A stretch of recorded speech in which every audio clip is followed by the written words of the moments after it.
नमस्कार, मैं धीरेंद्र और स्वागत है आपका बंगाल एक्सप्रेस में। एक नजर बढ़ते हैं अब तक की सुर्खियों पर।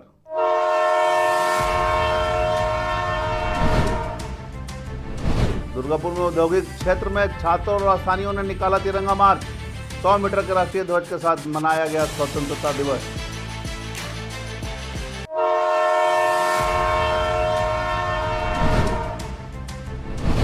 पूर्वी बर्धमान में भीषण बस दुर्घटना, 10 लोगों की मौत की सूचना, 35 लोग हुए घायल।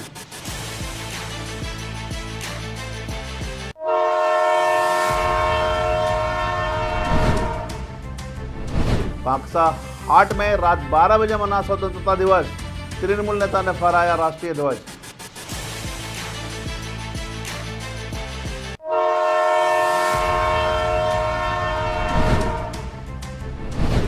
दुर्गापुर में बच्चे की मौत पर अस्पताल परिसर में हंगामा, परिजनों ने भर्ती नहीं करने का लगाया आरोप।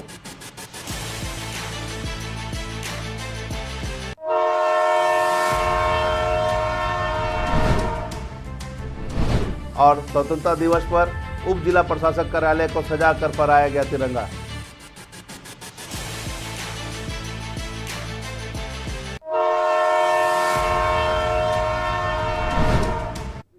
अब खबरें विस्तार से। दुर्गापुर के विधाननगर इलाके में छात्रों और स्थानीयों ने औद्योगिक क्षेत्र का सबसे बड़ा तिरंगा मार्च निकाला। 100 मीटर लंबे इस राष्ट्रीय ध्वज के साथ दुर्गापुर राजकीय महाविद्यालय से विधाननगर बालक विद्यालय तक मार्च निकाला गया। यह मार्च लोगों में भाईचारे, राष्ट्रवाद और महिला सुरक्षा के आदेशों को ध्यान में रखते हुए निकाला गया। 100 मीटर के राष्ट्रीय ध्वज के साथ स्वतंत्रता दिवस समारोह देखने के लिए सड़क के दोनों ओर लोगों की भीड़ उमड़ पड़ी।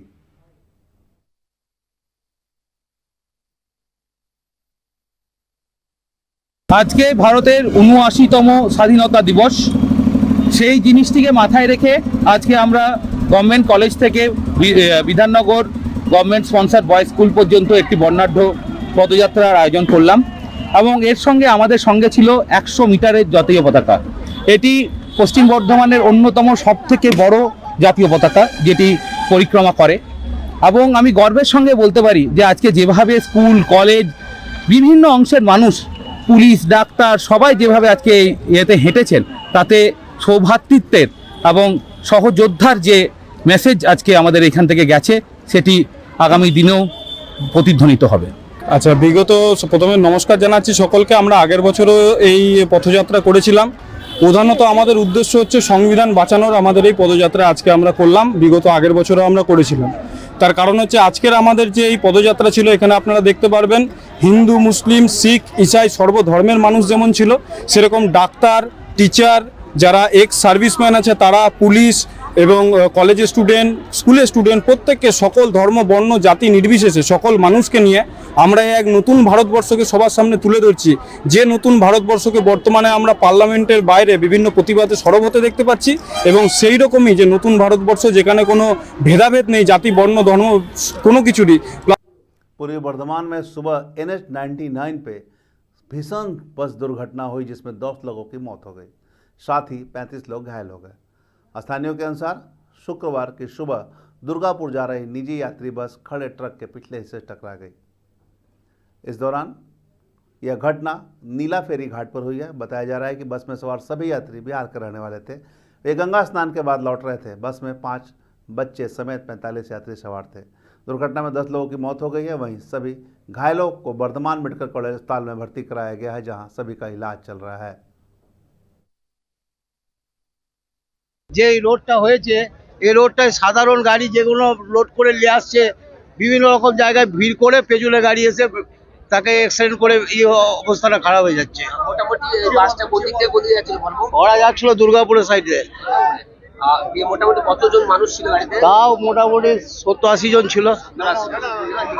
এত তো বড় গাড়ি নয়, 30-40 জন হবে, 30-40 জন এরকম ভাবে হবে। মারা যাওয়ার সংখ্যা মোটামুটি আর মারা যাওয়ার সংখ্যা 10 থেকে 15 জন। তাও হিসেব নেই। এখন হিসাব নেই, এখন কতজন গেছে এখন হাসপাতালে যেয়ে দেখতে হবে। কিসের সাথে কিসে হলো? লরি পেছনে লরি দাঁড়িয়ে থাকার জন্য এই কাণ্ডটা হয়েছে। লরি দাঁড়িয়ে ছিল? লরি দাঁড়িয়ে ছিল বা প্রশাসন কোনো ব্যবস্থা নিচ্ছে না লরি দাঁড়ানোর জন্য। হ্যাঁ, এই নিচলুপে লরি দাঁড়িয়ে ছিল। আচ্ছা, এই বাসটা এসে পেছনে মেরেছে? বাসটা এসে পেছনে মেরেছে। আচ্ছা, কোন জায়গা এটা? এটা ইউসুফ মৌজা এবং ফাগুগড়ের সাইডে। আপনার নাম? আমার নাম শেখ ওমর ফারুক। বলে বলুনি বলে দিয়েছে আপনারা দেখবেন। পরিস্থিতি যা ছিল সেই মুহূর্তে কোনো পুলিশ প্রশাসন তো পাওয়া যায়নি গো। মানে চারিদিকে আমরা ছোটাছুটি করছি, কোনো গাড়িও পাচ্ছি না যে বডিগুলো নিয়ে যাবো।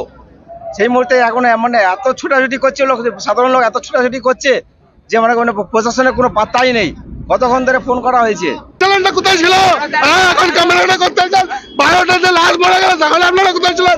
আগে জবাব দেন, আগে মিডিয়া জবাব দেন। আচ্ছা, উদ্ধারটা কারা করলো? উদ্ধার করেছে গ্রামবাসী, লোকাল ছেলেরা করেছে। এখন আপনার কাছে জবাব চাইছে গ্রামবাসী, আপনি জবাবটা দিন তো। সঙ্গে সঙ্গে চলে এসেছিল। এখন 12টা গান গেল, আপনি এখন ক্যামেরাটা নিয়ে চলে লোকাল যান। ছেলে আমাদের এত সাপোর্ট করেছে।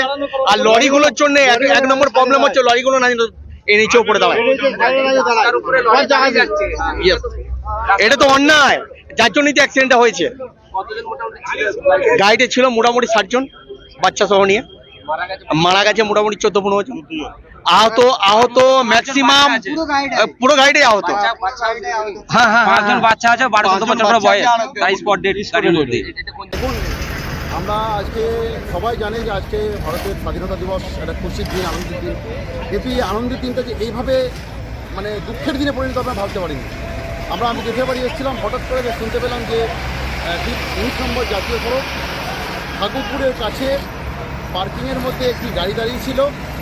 ফজরে একটি গাড়ি পুণ্যার্থী বোঝায় তারকেশ্বর থেকে আসছিল, এসে পুরোপুরি এসে বাসের পিছনে লরির পিছনে মারে।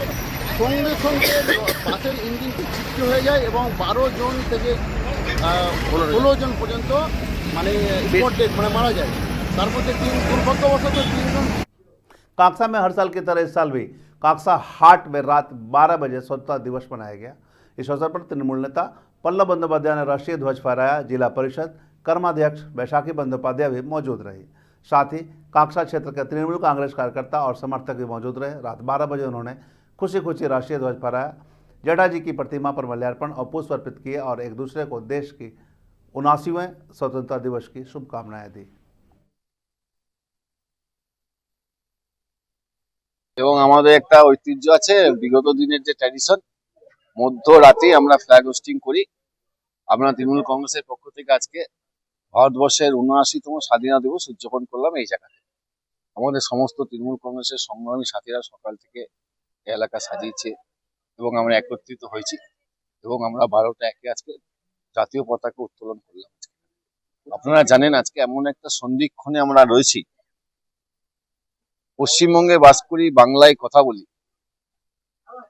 আজকে বাংলা ভাষীদের উপর পশ্চিমবঙ্গের বাইরে ভারতবর্ষের কেন্দ্রীয় সরকার যে রকম অত্যাচার এবং যে নিপীড়ন করছে, আজকে আমাদের এই স্বাধীনতা দিবসের প্রাক্কালে স্বাধীনতা দিবস শুরু হয়েছে। আজকে আমাদের এখান থেকে শপথ নিতে হবে, সমস্ত বাঙালিকে ঐক্যবদ্ধ থাকতে হবে, একে অপরের সাথে থাকতে হবে। আপনারা জানেন ভারতবর্ষে 1947 সালে স্বাধীনতা আগে যে সমস্ত স্বাধীনতা সংগ্রামী দেশের জন্য প্রাণ দিয়েছে, তাদের মধ্যে 70% বাঙালি ছিল। আজকে তাদের নাম পর্যন্ত সেলুলার জেলে মুছে দিয়েছে। আমরা এখান থেকে আজকের দিনে তীব্র ভাষায় ধিক্কার জানাচ্ছি। এবং আপনারা জানেন যে একটা সময় আজকে বাংলা যা ভাবে, ভারতবর্ষ আগামী দিন তাই ভাবে। আজকে থেকে শুরু করে কালকে সারা দিন সারা পশ্চিমবঙ্গের বিভিন্ন প্রান্তে তৃণমূল কংগ্রেসের ছেলেরা, তৃণমূল কংগ্রেসের সংগ্রামী সাথী বন্ধুরা জাতীয় পতাকা উত্তোলনের মধ্য দিয়ে নতুন ভারত গড়ার ডাকের শপথ নেবে। আজকে আমরা কাকসা অঞ্চলের তরফ থেকে তৃণমূল কংগ্রেসের তরফ থেকে আমরা প্রতি বছরের মতো এবছরও ৭৯তম স্বাধীনতা দিবস উদযাপন করলাম। আজকে এই স্বাধীনতা দিবসের মাধ্যমে আমরা প্রত্যেকেই মানে জানি আর কি যে স্বাধীনতা সংগ্রামের সময়ে যেভাবে বাঙালিরা এই স্বাধীনতার জন্য ঝাঁপিয়ে পড়েছিল, সে সময়ে যে সমস্ত আমরা স্বাধীনতা সংগ্রামীদের নাম পাই তার মধ্যে আমরা হয়তো 70 থেকে 80% নাম আমরা বাংলা থেকেই পাবো। যেভাবে তারা আন্দোলনে ঝাঁপিয়ে পড়েছিলেন, আজ সেই একতাকে সামনে রেখে আমরা সমস্ত বাংলাভাষীর কাছে, সমস্ত বাঙালি ভাষাভাষীদের যারা রয়েছেন প্রত্যেকের কাছে আবেদন রাখবো যে আমরা সেই ইউনিটি, সেই একতা যেন বজায় রেখে সামনের দিকে এগিয়ে যেতে পারি। সামনের দিনে যে ঝড়ঝাপটা বা যে ধরনের সংগ্রাম আমাদের সামনে আসতে চলেছে, সেগুলো যেন আমরা সবাই মিলে একসাথে কঠিন হাতে এবং দৃঢ়ভাবে। दुर्गापुर नगर निगम के प्राथमिक स्वास्थ्य केंद्र से रेफर होने के बावजूद दुर्गापुर उप जिला अस्पताल ने कथित तौर पर बच्चे को भर्ती नहीं किया, जिसके कारण बच्चे की मौत हो गई। घटना के कारण दुर्गापुर में तनाव का माहौल हो गया। वहीं घटना के बाद दुर्गापुर थाने की पुलिस घटनास्थल पहुंची। हालांकि दुर्गापुर उप जिला अस्पताल के अधिकारियों ने आरोप से इनकार किया है। मृत बच्चे के परिजनों का कहना है कि गुरुवार को उप जिला अस्पताल में शिशु रोग विशेषज्ञ को दिखलाने के बाद उसे भर्ती कराने के लिए कहा गया। इसके बाद घर के लोग उसे लेकर चले गए। वहीं हालत गंभीर होने पर दुर्गापुर उप जिला अस्पताल ले जाया गया, जहां डॉक्टरों ने उसे मृत घोषित कर दिया। इसके बाद परिजनों का गुस्सा फूट पड़ा। জন্ডিস ছিল, শরীর খারাপ ছিল, এখানে এসেছিল নিয়ে সকালবেলা। কোথায় নিয়ে এসেছে? বিধাননগর নিয়ে এসেছিল। হ্যাঁ, কালকে। হ্যাঁ, ডিএমসি তরফ থেকে এখানে পাঠিয়েছিল এমার্জেন্সিতে দেখাতে। এখানে দেখে নিয়ে এসেছিল, ডাক্তাররা জানি না কি বলেছে, লিখে দিয়েছে ডক্টর ওষুধ। বাড়ি কোথায়? বাড়ি স্যার 1326 রামানুজন। আচ্ছা। ডাক্তার ওষুধ লিখে দিচ্ছে, ওষুধ খাইছে। খাওয়ানোর পর রাতের থেকে খাওয়া দাবার খেয়েছে। খাওয়ার পর পেটে ব্যথা উঠেছে, মাকে বলেছে মা বাবা পেটে ব্যথা দিচ্ছে। রাস্তাতে আনতে আনতে এখানে শেষ হয়ে গেছে। কত বছর বয়স? 3.5 বছর হবে। কালকে হাসপাতালে ভর্তি নিলে এই ঘটনা? হ্যাঁ, কালকে যদি ভর্তি নিয়ে নিত, কালকে যদি ভর্তি নিয়ে সেলাইন যদি চাপাতো, তাহলে ছেলেটার কিছু হতো না। আশা করি কিছুই হতো। ভর্তি নেয়নি? ভর্তি নেয়নি। দুপুরবেলা নিয়ে আসা হয়েছিল? সকালবেলা 10টা 9টা 10:30 11টার সময়। ছেলেটার শরীর খারাপ হয়েছিল, জ্বর কমছিল না। হেলথ সেন্টারে ডাক্তার দেখেছিলাম আমাদের পিছনে প্রবলেম কাটিতে, ঠিক আছে। দেখার পর ওরা লিখে দিয়েছিল যে বিধাননগরে নিয়ে যাও, এমার্জেন্সি ভর্তি করে দাও। সেটা কবে? হ্যাঁ, সেটা কবে? এটা কালকে আর কি। নিয়ে বিধাননগরে আসার পর এরা আমার ছেলেকে ভর্তি লাই নাই, শুধু চিকিৎসা করে ছেড়ে দিয়েছে। নিয়ে বলছে যে তোমার ছেলের কিছু হয় নাই, তোমরা চলে যাও। আমরা ওষুধ লিখে দিচ্ছি, ওই ওষুধ নিয়ে আমরা তাও যেতে খুশি নয়। আমরা বলেছি যে আমাদের ছেলের গা হাত পা পুরো ঠান্ডা আছে, আপনারা ভর্তি করুন। কিন্তু ওরা ভর্তি লাই নাই, আমাদেরকে বাধ্য হয়ে ঘর চলে যেতে হয়েছে। কালকে রাতে? কালকে দুপুরে। নিয়ে তারপরে নিয়ে যাওয়ার পর ছেলেকে আমি ভোরবেলার পর থেকে ছেলে বলছে পেটে ব্যথা করছে বাবা, আমি আর থাকতে পারছি না বাবা, আমার খুব পেটে ব্যথা করছে বাবা, আমি মনে করে মরে যাবো। ওই জন্য বলিস না বাবা, বলিস না। ছেলেকে আনতে আনতে আমার ছেলে রাস্তাতে এমনি হয়ে গেল, মারা গেল। হ্যাঁ, কি মনে হয় চিকিৎসায় গাফিলতি? আমার তো মনে হচ্ছে এরা যদি ভর্তি নিত তো আমার ছেলে মরতো না। বয়স কত? বয়স 3 বছর 11 নাম মাস। কি? রিক বাগদি। রেফার কাগজ দেখায়নি। আর তাছাড়া এখানে এসেছিল বাচ্চাটা আসার পর এখানে তাকে সমস্ত কিছু বলাও হয়েছে এবং তাকে আউটডোরেও পাঠানো হয়েছিল ওদের কথা মতো, যে যেখানে বাচ্চাদের স্পেশালিস্ট ডাক্তারবাবু বসে আছেন যথাযথ চিকিৎসার জন্য ওখানেও পাঠানো হয়েছিল। তারপর হয়তো ওখানেও বলা হয়েছিল ভর্তির জন্য, সেটা এখন বোঝা যাচ্ছে না। তা ওরা বাড়ি নিয়ে চলে গেছে, তারপর আজকে এসছে। আর আমার ডিপার্টমেন্টের পেশেন্টও না, মানে আমি তো অর্থোপেডিক্স ডিপার্টমেন্ট। কি বললো এসে আপনাকে? আমাকে এসে এনারা বলছেন যে আমরা ভর্তি করতে এনেছিলাম, এখান থেকে ভর্তি করেনি নাকি। কিন্তু আমরা অনেক সময় প্রচুর পেশেন্টের আমি দেখেছি যে আমরা ভর্তি হতে বলি, কিন্তু তারা নিজের ইচ্ছায় কিন্তু ভর্তি হয় না, বারবার বলা সত্ত্বেও কিন্তু ভর্তি হয় না। যখন বিপদ ঘটে যায় তখন তো কিছু করার থাকে না। আপনি কি মারা গেছে? দুঃখজনক, আমাদের ক্ষেত্রেও দুঃখজনক। এটা আমাদের বাচ্চা হলেও সেটা আমাদের দুঃখ। বাচ্চাটা কি মারা গেছে? বাচ্চাটা মৃত অবস্থাতেই আজকে এসছে, আমার অন ডিউটি অবস্থা মৃত অবস্থাতেই এসেছি।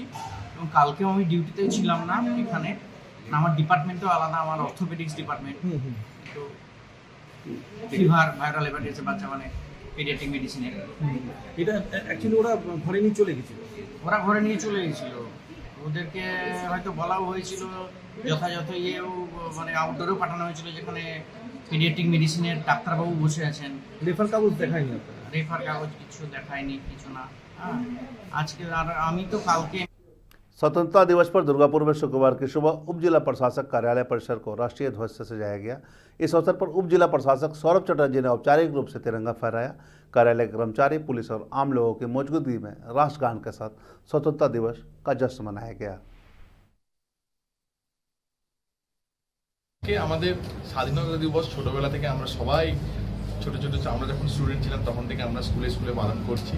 দুর্গাপুরে আজকে সমস্ত স্কুল, সমস্ত মানুষ, এখানকার যুব সমাজ, এখানকার বিভিন্ন, আমি বেশ বৃদ্ধাশ্রম গেছিলাম সকাল থেকে আমরা কারেকশনাল হোমসে ঘুরে এসেছি, আমাদের প্রশাসনিক বেশ কিছু জায়গাতে আমরা ফ্ল্যাগ হোয়েস্টিং করলাম। আজকে দিনটা একদম যেটা বলে যে আমাদের ফ্যান ফেয়ার মোডে আমরা আজকে আমাদের সেলিব্রেট করছি।